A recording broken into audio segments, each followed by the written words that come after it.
여러분, 혹시 이런 경험 있으십니까? 누군가 무심코 던진 말 한마디 때문에 마음이 온종일 무너져 내린 적.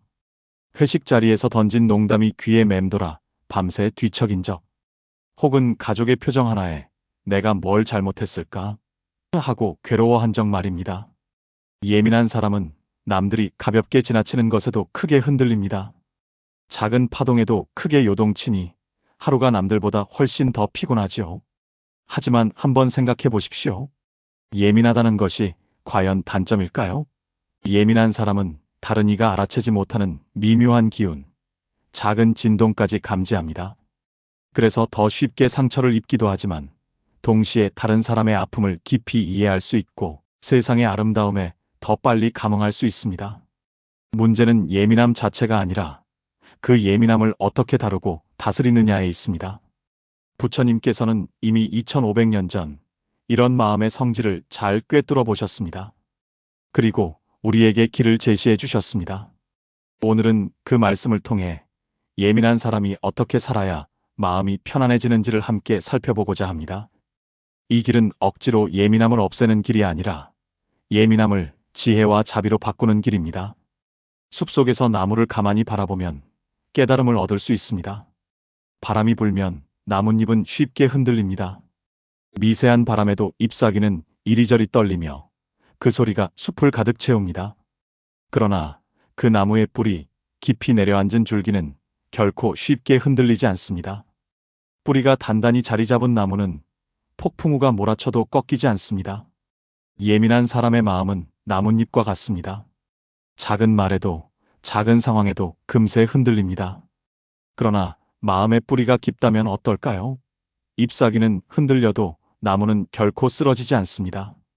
부처님께서는 마음을 닦는다는 것을 바로 이 뿌리를 깊게 내리는 것에 비유하셨습니다. 생각해 보십시오. 봄바람이 살짝 불 때 나뭇잎은 가볍게 흔들리며 노래합니다.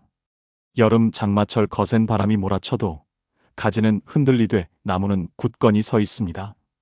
가을바람에 잎이 떨어질지라도 겨울 매서운 바람 속에서도 뿌리 깊은 나무는 그 자리를 지킵니다. 우리의 마음도 이와 같아야 합니다. 예민한 마음 자체는 문제가 아닙니다. 문제는 뿌리가 없을 때 생깁니다. 바람이 불 때마다 나뭇잎처럼 요동치며 내 삶 전체가 흔들려 버립니다. 예민한 사람일수록 더욱 마음의 뿌리를 깊이 내려야 합니다.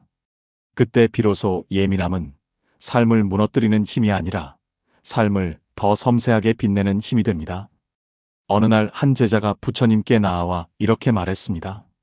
세존이시여, 저는 남들의 말에 쉽게 흔들립니다. 누군가 칭찬을 하면 기분이 하늘을 찌를 듯 좋다가도 비난을 들으면 하루 종일 괴롭습니다. 작은 표정 하나에도 마음이 무너져 내립니다. 저는 왜 이렇게 약한 것입니까? 부처님께서는 그 제자를 조용히 바라보시며 물으셨습니다. 그대여, 만약 누군가가 그대에게 선물을 내밀었는데 그대가 그것을 받지 않는다면 그 선물은 누구의 것이 되겠는가? 제자가 대답했습니다. 제가 받지 않는다면 그 선물은 여전히 그 사람이 가져간 것이 되겠지요.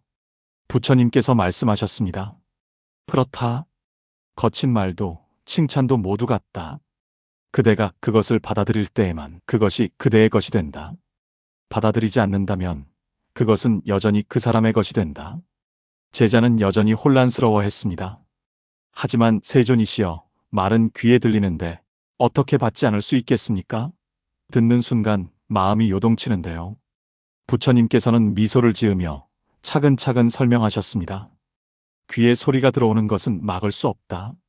그러나 그 소리를 어떻게 해석하느냐는 선택할 수 있다.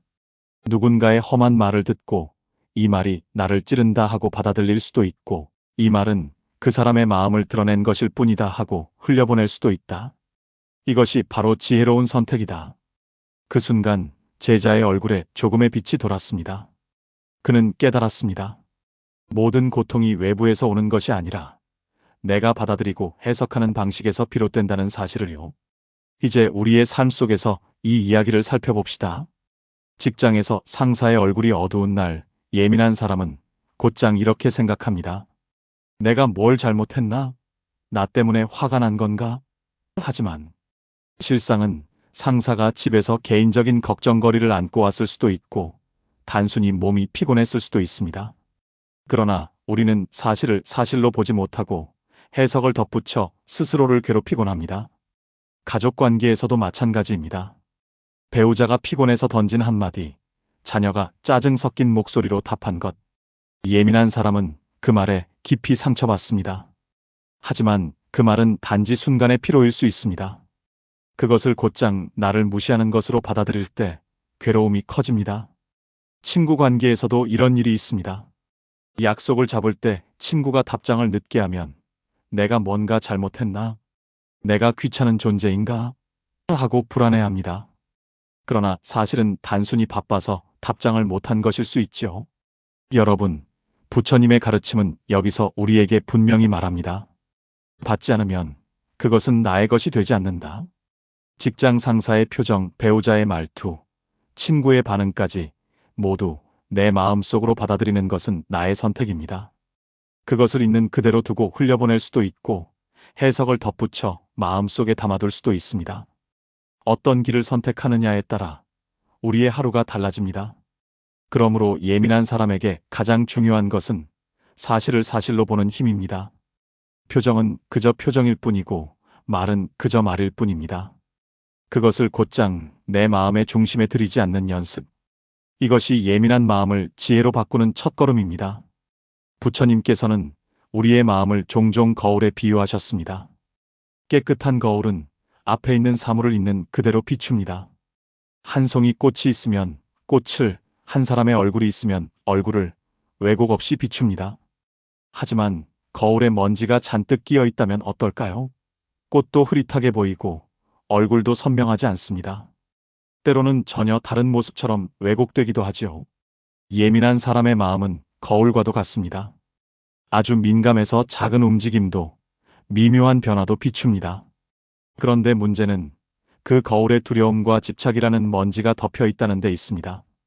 누군가의 말 한마디, 무심한 표정 하나도 그 먼지를 통과해 비춰지기 때문에 실제보다 더 왜곡되어 받아들여집니다. 그래서 상처가 깊어지고 괴로움이 커지는 것이죠. 하지만 거울의 본래 성질을 기억해야 합니다. 거울은 언제나 비출 수 있는 능력을 가지고 있습니다. 다만 먼지가 덮여 있을 뿐이지요. 먼지를 닦아내면 거울은 다시 맑고 투명하게 빛을 발합니다. 우리의 마음도 이와 같습니다. 수행을 통해 두려움과 집착의 먼지를 닦아내면 예민한 마음은 오히려 세상을 정확하게 깊이 있게 비추는 거울이 될 수 있습니다. 그렇다면 예민한 사람이 어떻게 해야 마음을 편안히 지킬 수 있을까요? 부처님의 가르침 속에서 우리가 실천할 수 있는 방법 3가지를 살펴보겠습니다. 첫째, 멈추고 호흡하기입니다. 예민한 사람은 자극에 즉각 반응하는 경우가 많습니다. 누군가의 말 한마디에 곧장 마음이 흔들리고 표정 하나에도 즉시 불안해집니다. 그럴 때 가장 먼저 필요한 것은 멈춤입니다. 호흡을 깊이 들이마시고 내쉬며 잠시 머무는 것. 단 3초의 멈춤이 말과 감정을 곧장 받아들이지 않고 선택할 수 있는 여유를 줍니다. 이때 지금 내가 들은 것은 소리일 뿐이다 하고 스스로에게 일깨우는 것도 도움이 됩니다. 둘째, 사실과 해석을 구분하기입니다. 우리는 종종 사실보다 해석에 더 큰 무게를 둡니다. 그 사람이 인사를 하지 않았다는 것은 사실이지만 그가 나를 무시한다는 것은 해석입니다. 예민한 사람은 이 해석을 곧장 사실처럼 받아들이곤 합니다. 수행의 길은 바로 이것을 분별하는 힘을 기르는 것입니다. 그냥 인사를 하지 않았을 뿐이다 하고 사실만 남겨두는 연습이 필요합니다. 셋째, 자비심으로 자신을 감싸기입니다. 예민한 사람은 자기 자신을 자책하는 경우가 많습니다. 나는 왜 이렇게 약할까? 왜 이렇게 쉽게 상처받을까 하고 스스로를 책망합니다. 하지만 그럴수록 더 약해집니다. 이때 가장 필요한 것은 자기 자신을 향한 자비심입니다. 괜찮다. 나는 이미 충분하다. 나는 나답게 살아갈 수 있다. 이렇게 스스로에게 따뜻한 말을 건네는 것입니다. 자기 자신을 감싸줄 때 예민한 마음은 더 이상 고통의 무기가 아니라 지혜의 길로 바뀝니다. 이제 이 가르침을 일상 속에서 어떻게 적용할 수 있을까요? 몇 가지 구체적인 상황을 들어보겠습니다. 직장에서 동료가 인사를 하지 않았을 때 예민한 사람은 곧장 나를 무시했구나 하고 해석합니다. 그 순간 호흡을 멈추고 사실을 사실로만 보십시오. 그 사람이 인사를 하지 않았다. 거기까지만 두는 것입니다. 해석을 덧붙이지 않으면 마음은 훨씬 가벼워집니다. 가정에서도 비슷합니다. 배우자가 피곤해서 무심하게 대답했을 때 왜 나에게 이렇게밖에 말하지 않지? 하고 서운함을 크게 키우는 대신 아, 오늘 피곤해서 그런가 보다 하고 이해하는 연습을 하는 것입니다. 사실을 사실로 보고 해석을 줄이는 순간 마음은 더 단단해집니다. 또한 하루에 단 5분이라도 조용히 앉아 호흡을 바라보는 시간을 가지십시오. 예민한 사람은 늘 바깥 자극에 열려 있습니다. 그러나 호흡을 바라보는 순간 우리는 시선을 바깥에서 안으로 돌립니다. 그 짧은 시간이 마음의 뿌리를 깊이 내리고 거울의 먼지를 닦아내는 순간이 됩니다. 마지막으로 자기 자신을 향한 자비의 말을 잊지 마십시오. 하루를 마무리하며 스스로에게 오늘도 잘 버텼다. 나는 충분히 잘하고 있다 하고 따뜻하게 말해보십시오. 이 작은 습관이 예민한 마음을 지켜주는 가장 큰 힘이 됩니다. 오늘 우리는 부처님의 말씀을 통해 예민한 사람이 어떻게 살아야 마음이 편안해질 수 있는지를 살펴보았습니다.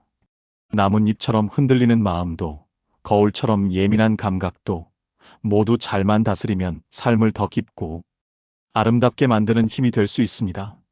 중요한 것은 내가 선택할 수 있다는 사실입니다. 남의 말 한마디, 표정 하나가 내 삶 전체를 흔들게 할지 아니면 있는 그대로 두고 흘려보낼지는 전적으로 나의 선택에 달려 있습니다. 그 선택의 힘을 기르는 길이 바로 수행이며 마음을 닦는 길입니다.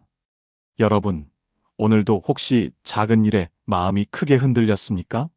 그렇다면 이 말씀을 기억해 보십시오. 받지 않으면 그것은 나의 것이 되지 않는다. 내 마음의 평온은 언제나 내 손 안에 있습니다. 이 영상이 여러분의 삶에 작은 위로와 지혜가 되었다면 채널을 구독하시고 함께 이 길을 걸어가 보시지 않겠습니까? 우리 모두의 예민한 마음이 더 이상 고통의 근원이 아니라 지혜와 자비로 향하는 길이 되기를 진심으로 바랍니다. 감사합니다.